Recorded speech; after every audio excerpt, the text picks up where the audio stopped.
Hello viewers. आज मैं आपके लिए word of honour drama series की एपिसोड नंबर 10 की स्टोरी एक्सप्लेनेशन करने लगी हूँ। अगर आपने इस सीरीज़ की पिछली वीडियोस नहीं देखी तो उसका लिंक आपको डिस्क्रिप्शन बॉक्स और कमेंट सेक्शन में मिल जाएगा। तो बढ़ते हैं एपिसोड नंबर 10 की जानिब। एपिसोड 10 के स्टार्ट में हम 4 स्टेजेस ऑफ एनजी देखते हैं। वही 4 बूढ़ों की लाश पड़ी होती है जिनको दफनाने के लिए वैन केशिंग पास बैठा कब्र खोद रहा था।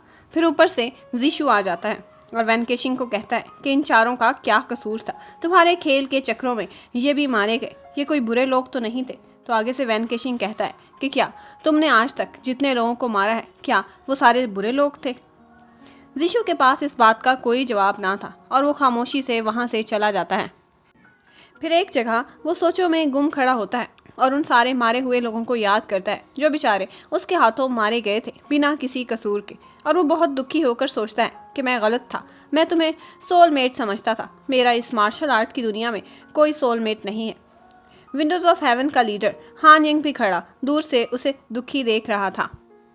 फिर दिखाते हैं कि वैन केशिंग बहुत सारी गर्ल्स के बीच बैठा होता है जो उसे मास्टर कहकर बुलाती हैं।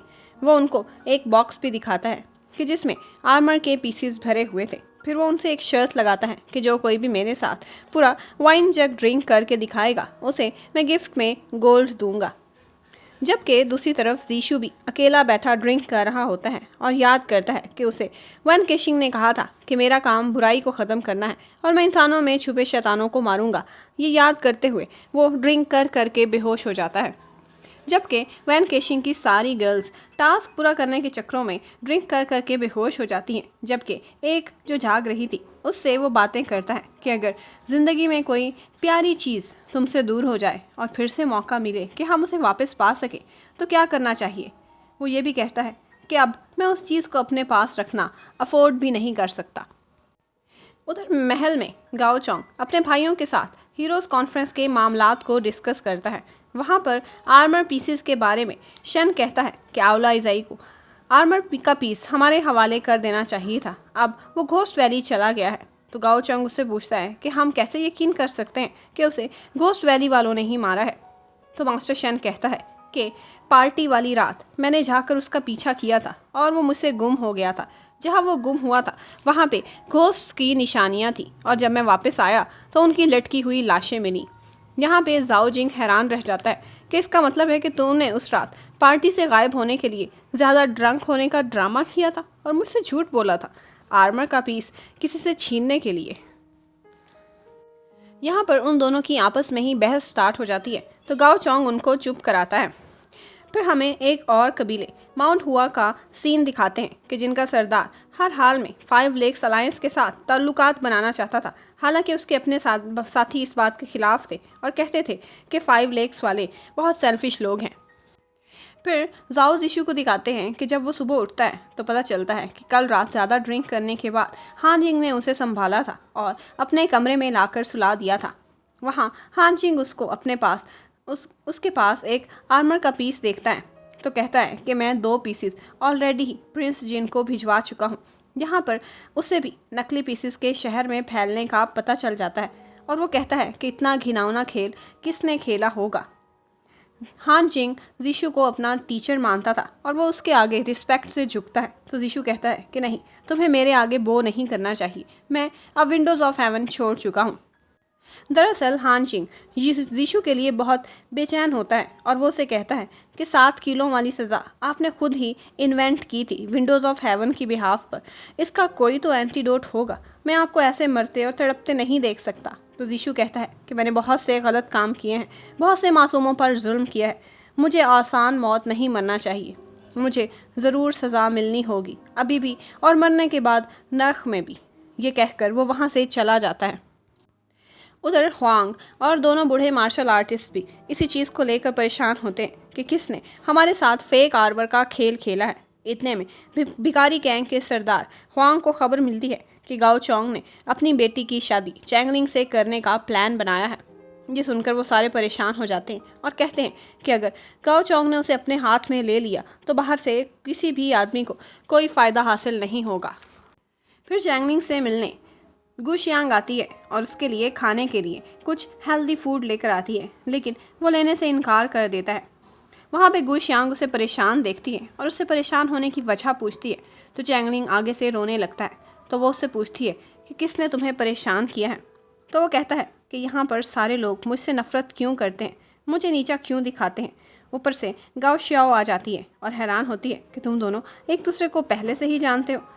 वो ये भी पूछती है कि किसने तुम्हें इतना तंग किया है। तो आगे से चैंगलिंग कहता है कि आपके सीनियर्स और जूनियर्स के साथ प्रैक्टिस कर रहा था तो मुझे एहसास हुआ है कि मैं सबसे कितना पीछे हूँ। फिर गु शियांग उन दोनों को अकेला छोड़कर वहाँ से चली जाती है। वहाँ पर गु शियांग का आया हुआ गिफ्ट देखकर गाओ शियाओ कहती है कि गु शियांग तो तुम्हारे साथ बहुत नाइस है, तुम्हारे लिए गिफ्ट भी लेकर आई है। यहाँ पर गाओ शियाओ भी उसके लिए एक स्पेशल केक बनाकर लाई थी, जिस पर चैंगलिंग उसको थैंक्स बोलता है, लेकिन कहता है कि मुझे तुमसे कोई गिफ्ट नहीं चाहिए, इसे वापस ले जाओ। यहाँ पर गाओ शियाओ से कहती है कि तुम मुझे सीनियर बुलाकर बहुत फॉर्मली बात क्यों कर रहे हो। तो चैंगलिंग कहता है कि आपके डैड गाओ चोंग ने मेरी शादी के अरेंजमेंट्स कराए हैं, ना मुझसे शादी का पूछा ना मेरी मर्जी का। ये कैसी ज़िंदगी है, मैं इस तरह पपेट्स की तरह नहीं रह सकता। जब वो वहाँ से जाने लगता है तो कहता है कि मुझे उसको अपनाने पर मजबूर किया जा रहा है जो मेरी है ही नहीं। उसकी ये बात सुनकर गाओ शियाओ रोती हुई वहाँ से चली जाती हैं। उसके जाते ही गु शियांग आ जाती है और वो दरवाज़ा बंद कर देती है। चैंगलिंग उससे फिर पूछता है कि मास्टर जीशु और वैन केशिंग कहाँ हैं। तो आगे से गु शियांग कहती है कि तुम बार बार उनका क्यों पूछते हो, क्या तुम यहाँ खुश नहीं हो। तो आगे से कहता है कि मैं यहाँ रह नहीं रहा, बल्कि मुझे हाउस अरेस्ट करके रखा गया है। फिर वैन केशिंग बैठा ड्रिंक कर रहा होता है तो ऊपर से गु शियांग आती है और उसे खबर देती है कि गाओ चोंग ने अपनी बेटी की शादी चैंगलिंग से कराने का प्लान किया है। यहाँ पे गु शियांग उसे बताती है कि गाओ शियाओ यूजन कबीले के डंग क्वान से रिश्ते की बातें चल रही थी, लेकिन अभी तक शादी की बात फाइनल नहीं हुई थी, लेकिन अब उसकी शादी चैंगलिंग से करा रहे हैं। डंग क्वान आजकल जख्मी हालत में पड़ा है, उसकी किसी के साथ डेडली फाइट हुई थी और अभी तक उसे होश नहीं आया। गु शियांग ये भी बताती है कि चैंगलिंग इस शादी से खुश नहीं है और वो उस महल से निकलना चाहता है। क्या हमें उसकी मदद नहीं करनी चाहिए, वो आपको भी बहुत मिस करता है, मुझे उस पर बहुत रहम आ रहा था। तो आगे से वैन केशिंग कहता है कि तुम होती कौन हो मेरे प्लान पर एतराज़ करने वाली, क्या तुम भूल गई हो कि तुम्हारी औकात क्या है। तुम बहुत अरसे से इंसानी रूप में फिर रही हो, तो मत भूलो कि तुम एक बेरहम घोस्ट हो और इंसान और घोस्ट के रास्ते अलग अलग होते हैं। फिर वो उसे कहता है कि तुम बस खामोशी से हालात पर नज़र रखो, अगर कुछ नया हो तो मुझे खबर कर देना।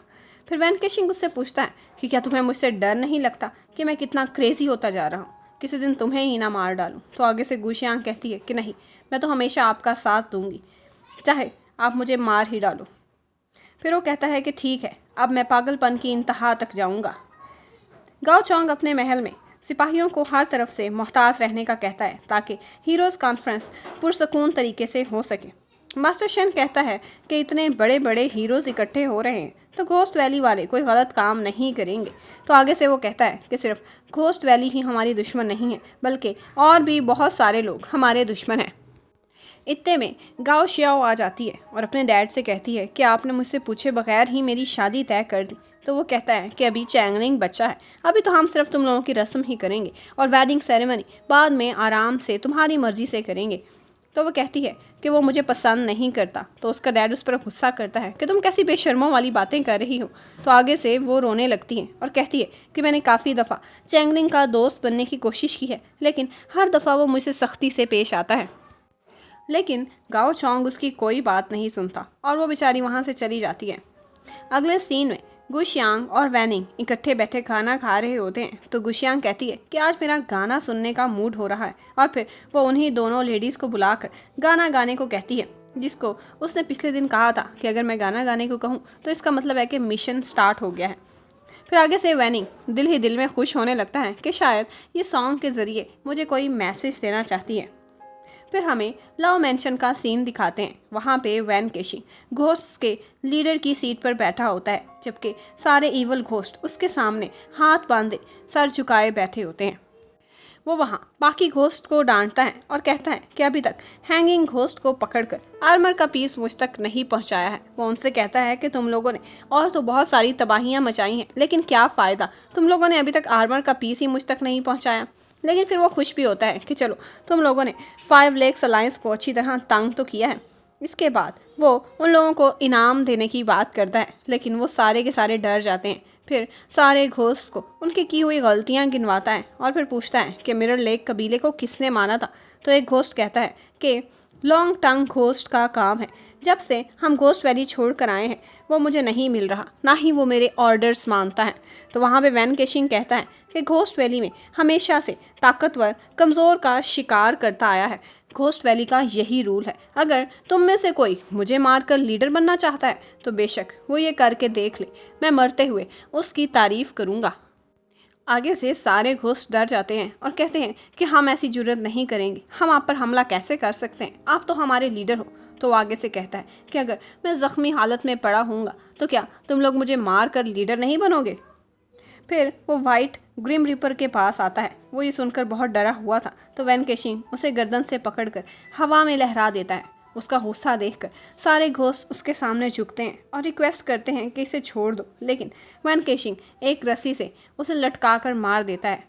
फिर वो ब्लैक ग्रिम रिपर से आकर पूछता है कि क्या मैंने इसे मारकर कुछ गलत किया है, लेकिन किसी की हिम्मत नहीं पड़ रही थी कि उसके खिलाफ ज़ुबान खोल सके।